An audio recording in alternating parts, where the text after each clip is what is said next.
নমস্কার, আমি cooking blog page থেকে সকলকে আমন্ত্রণ জানাচ্ছি আজকের রেসিপিতে। আজকের রেসিপি দেশি বজুরি ট্যাংরা মাছ রান্নার রেসিপিটি সম্পূর্ণ দেখার অনুরোধ রইল। চলুন দেরি না করে রেসিপিটি শুরু করা যাক। চুলা অন করে কড়াই বসিয়ে দিয়েছি তেলে দিয়ে দিয়েছি সামান্য লবণ। তেলটা কড়াইয়ে সম্পূর্ণ গায়ে লাগিয়ে নিয়েছি। তেল গরম হওয়ার পর দিয়ে দিয়েছি লবণ, হলুদ, সামান্য লঙ্কার গুঁড়া, মাখানো মাছটা উল্টিয়ে পাল্টিয়ে নিয়েছিলাম। মাছ ভাজি হয়ে গিয়েছে, নামিয়ে নিয়েছি। এতটা কড়া করে ভাজিনি। একই পাত্রে দিয়ে দিয়েছি আরও খানিকটা তেল, কুচানো পেঁয়াজ,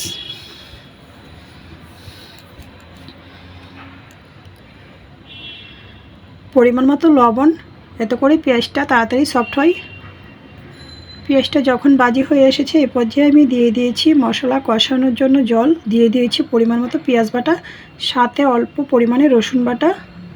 তো অনেকে আছেন পেঁয়াজ রসুন খান না, ওনাদের সাথে বলে দিচ্ছি সেম প্রসেসে কালিজিরা পোড়নে রান্নাটা করে নিতে পারেন। দিয়ে দিয়েছি পরিমাণ মতো হলুদ গুঁড়া, স্বাদ মতো লঙ্কার গুঁড়া। নাড়াচাড়া করে মশলা কষিয়ে নেব।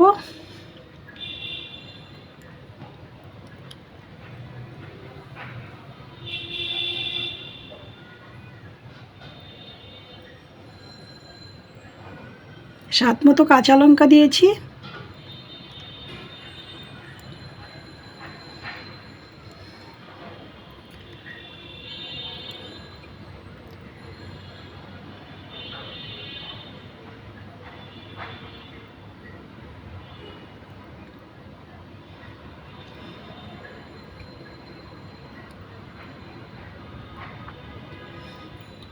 অল্প পরিমাণে ধনিয়ার গুঁড়া দিয়েছি।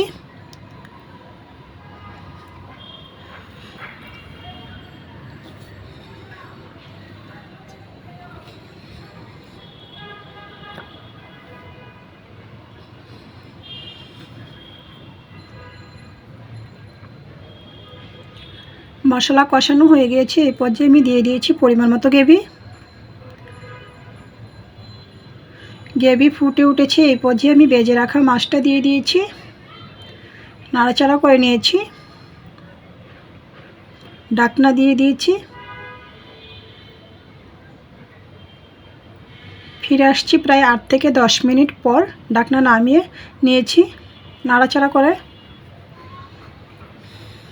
এর মাঝখানে আমি একবার নাড়াচাড়া করে নিয়েছিলাম, আবারও ঢাকনাটা দিয়ে দিয়েছি। ফিরে আসছি মিনিট 2 পর। ঢাকনা নামিয়ে দিয়ে দিয়েছি কুচানো ধনিয়া পাতা।